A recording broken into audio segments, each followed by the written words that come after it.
अस्सलाम वालेकुम and welcome back to the idea lab. मैं हूं आपकी होस्ट आयमा सैयद, एक पीएचडी स्कॉलर, एक मार्केटिंग स्ट्रेटेजिस्ट और एक बिजनेस एंटरप्रेन्योर। अब तक आइडिया लैब ने आपके लिए क्या किया है? आइडिया लैब आपके लिए ऐसे बिजनेस आइडियाज लाया जिनमें आप सीख सकते हैं कि 3,000 से 10,000 रुपए में कारोबार कैसे शुरू होता है, चीजें कहां से लेते हैं, क्लाइंट्स को कैसे पहुंचाते हैं। इसके ऊपर पूरी playlist free of cost available है चैनल पर।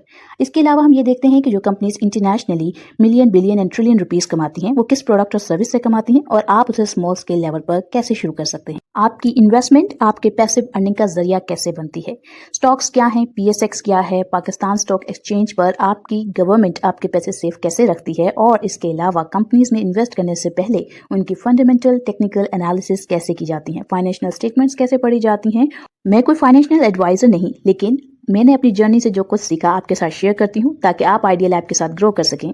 अस्सलाम वालेकुम and welcome back to the idea lab. और आज की इस वीडियो में हम एक बहुत ही अहम चीज़ को देखने वाले हैं। हम ये देखने वाले हैं कि जब साल एंड होता है या साल नया शुरू होता है तो उस वक्त पाकिस्तान स्टॉक एक्सचेंज में आपके पैसे, आपकी इन्वेस्टमेंट, आपके प्रॉफिट और आपका लॉस किस तरीके से वर्क करता है, किस तरीके से आप अपने इन्वेस्टमेंट से फ़ायदा हासिल कर सकते हैं, उस टाइम पर क्या राइट स्ट्रेटेजी आप अपना सकते हैं जिसके थ्रू आप अच्छे तरीके से आने वाले वक्तों में बेहतर प्रॉफिट्स अर्न कर सकें। तो इस सब के अंदर हमें ये देखना होगा पहले कि एयर एंड और एयर स्टार्ट के अंदर स्टॉक्स का मतलब क्या है। तो पाकिस्तान स्टॉक एक्सचेंज में एयर एंड मतलब कि नवंबर, दिसंबर और एयर का स्टार्ट यानी जनवरी, फरवरी जो है वो नॉर्मल मंथ से बिल्कुल डिफरेंट बिहेव कर रहे होते हैं। इसकी वजह यह है कि इन्वेस्टर्स, इंस्टीट्यूशंस अपने अकाउंट्स क्लोज, प्रॉफिट्स बुकिंग और न्यू ईयर के लिए फ्रेश प्लानिंग कर रहे होते हैं। ये मुख्तलिफ लोगों के लिए मुख्तलिफ अप्रोचेज़ होती हैं जो इस टाइम पर चल रही होती हैं।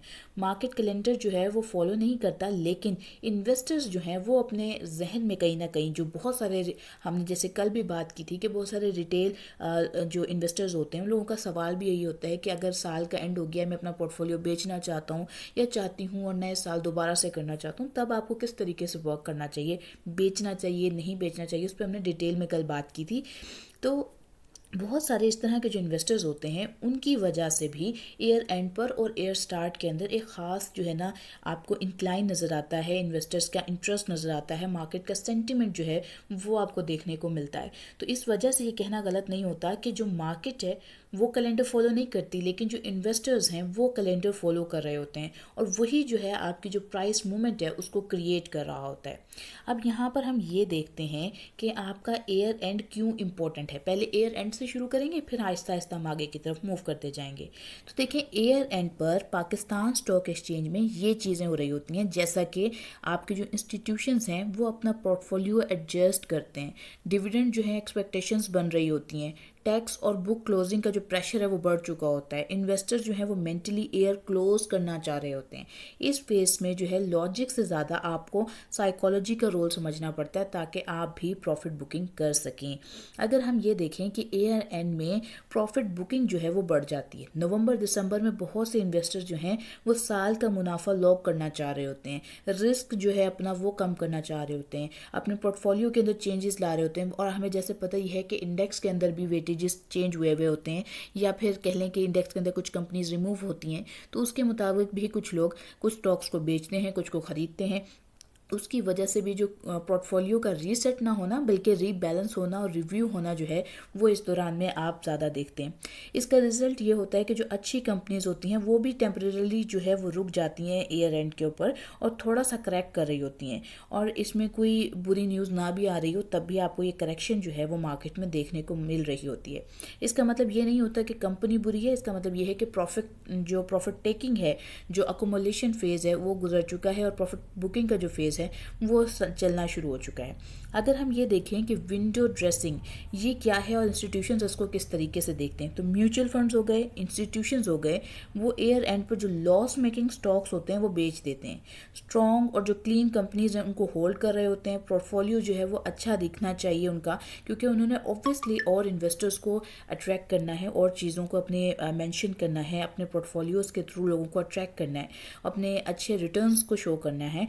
तो इस वजह से ये चीज़ें आपको उनकी तरफ से दिखाई देती हैं। इस वजह से जो क्वालिटी स्टॉक्स हैं वो स्ट्रॉन्ग रहते हैं और जो वीक स्टॉक्स हैं वो ज़्यादा प्रेशर में आ जाते हैं। अब वीक स्टॉक्स जो हैं वो कौन से होते हैं, इस पे एक बहुत कह लें कि लंबी डिटेल भी हो सकती है, लेकिन अगर मैं इसको बहुत समराइज़ करूं तो ऐसे स्टॉक्स जिनकी फंडामेंटल सही ना हो, जिनकी अर्निंग्स अच्छी ना हो, जिन कंपनीज के पीछे ग्रोथ ना हो, जो नेगेटिव में वर्क कर रहे हों, और सबसे बढ़कर जिनकी प्राइस वैल्यू हाइप पे ही वर्क करती हो, सिर्फ वो जब न्यूज़ आती है तब वर्क करते हैं, और वो कह लें कि डे ट्रेडर्स या स्विंग ट्रेडर्स का एक किस्म का शिकार हो चुके होते हैं, और वो स्टॉक्स जो हैं फिर उनके लिए बिजनेस की वजह से नहीं, वो सिर्फ न्यूज़ की वजह से वर्क कर रहे होते हैं। अगर हम ये देखें कि डिविडेंड और रिजल्ट एक्सपेक्टेशन का इसमें क्या रोल होता है, तो ईयर एंड पर जो इन्वेस्टर्स हैं उन स्टॉक्स को प्रेफर करते हैं जिनके स्ट्रॉन्ग जो कैश फ्लोज हैं वो स्ट्रॉन्ग हो, जिनका डिविडेंड का देने का चांस हो आगे चल के, जिनकी अर्निंग स्टेबल हो। एयर एंड जो है वो स्पेकुलेशन नहीं है, लेकिन वो क्वालिटी को रिवार्ड करना स्टार्ट कर देता है।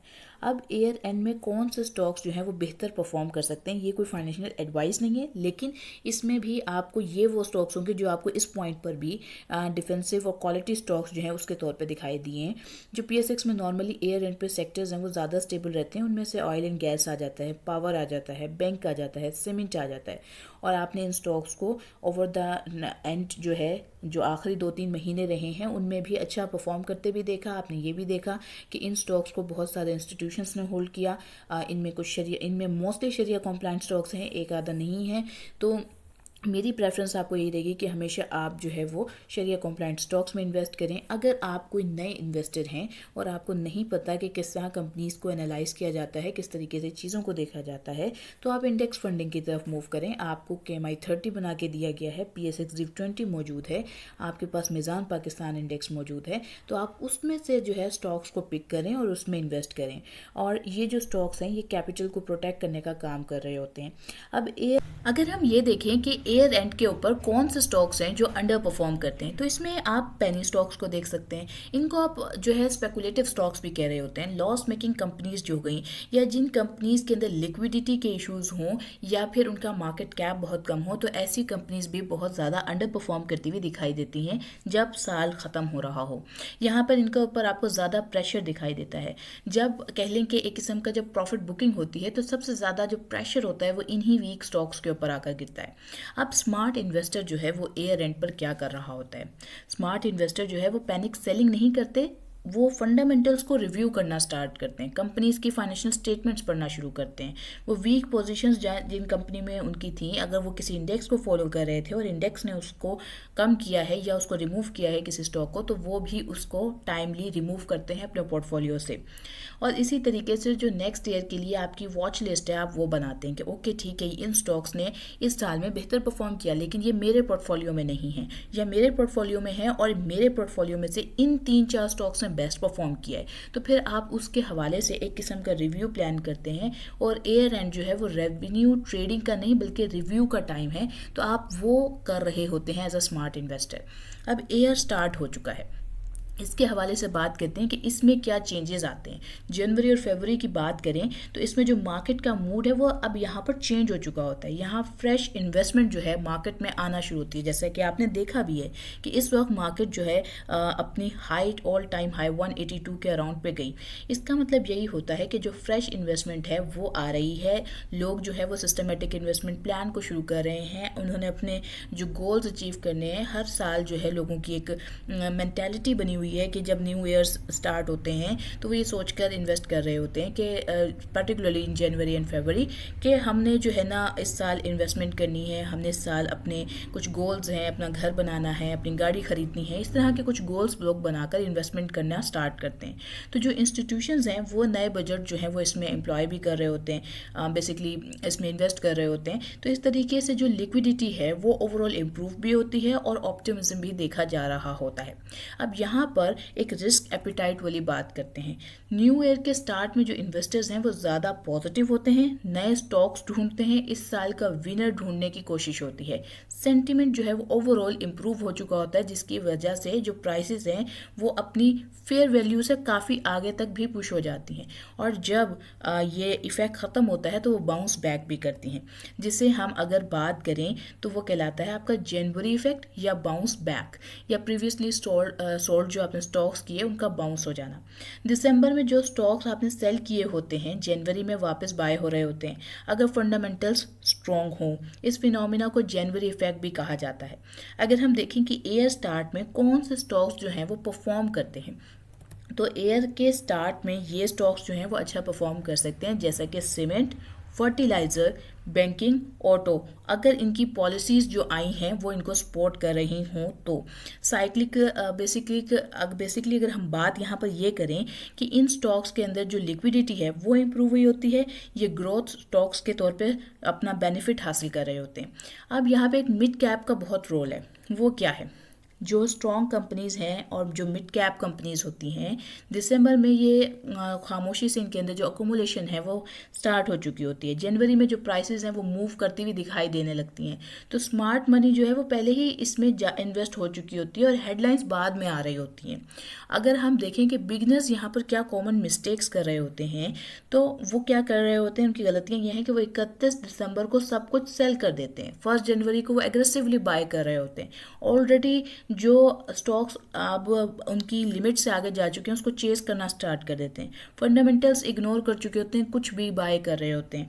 अगर वो देखते हैं कोई स्टॉक 3-4 रुपये का था, आज वो 21-22 रुपये का है, तो उसको बाय कर लेंगे। जबकि आप ये देखें कि वो स्टॉक 3-4 रुपये से 21 से 22 रुपये पे गया क्यों है, क्या वजह थी कि वो यहाँ तक पहुँचा। और कैलेंडर चेंज होने का मतलब ये नहीं है कि कंपनी बदल गई है, कंपनी तो वही है, कंपनी ने तो सेल्स ही करनी है, तो आपको वो चीज़ें ज़रूर देखनी चाहिए। यहाँ पर आपकी करेक्ट स्ट्रैटेजी जो है वो किस तरीके की होनी चाहिए year and versus year start के हवाले से। ईयर एंड पे आपको अपना जो कैपिटल है उसको प्रोटेक्ट करना चाहिए। वीक स्टॉक्स जो हैं उनको आपको लीव कर देना चाहिए। इसी तरह से जो क्वालिटी स्टॉक्स आपने रखे हुए हैं उनको होल्ड करके रखना चाहिए और थोड़ा कैश आपके पास होना चाहिए ताकि आप अच्छे स्टॉक्स को आगे चल के होल्ड कर सकें। ईयर स्टार्ट की स्ट्रैटेजी ये है कि आप जो कैश है उसको ग्रेजुअली डिप्लॉय करें, फंडामेंटल्स पे फोकस रखें, डिप्स पे बाय करें और एक्साइटमेंट पे नहीं करें। तो अगर हम लॉन्ग टर्म इन्वेस्टर की सोच देखें यहाँ पर कि वो किस तरीके से सोचेगा, तो लॉन्ग टर्म इन्वेस्टर जो है वो कैलेंडर के नॉइज़ को तो कम्प्लीटली इग्नोर करेगा।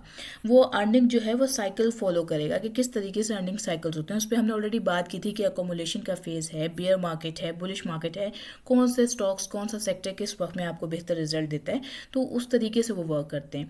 और एयर एंड जो है उसमें डिप्स को अपॉर्चुनिटीज़ को समझकर अगर आप उसमें इन्वेस्ट कर सकते हैं तो वो आपको आगे चलकर कंपाउंडिंग में जो है ना वो बेहतर एडवांटेजेस प्रोवाइड करता है। अगर हम देखें कि जो लॉन्ग टर्म बायर्स हैं वो अक्सर तब आपको मिलते हैं जब प्रॉफिट बुक कर रहे होते हैं।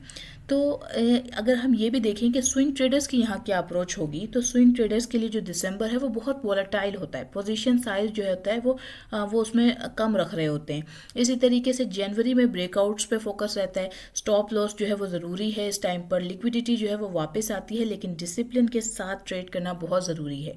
ईयर एंड सिग्नल नॉइज़ के तौर पे जो आपको दिखाई दे रहा होता है बाज़ औक़ात, इस लाइन में ये बात हमें याद रखनी चाहिए कि ईयर एंड जो है वो एक कैलेंडर इवेंट है, फंडामेंटल इवेंट नहीं है। सेल सिर्फ तब करें जब बिजनेस वीक हो, वैल्यूएशन एक्सट्रीम हो और आपके वाकई किसी कैश की ज़रूरत हो। अब PSX की एक हार्ड रियलिटी है जिसे हमें समझना चाहिए।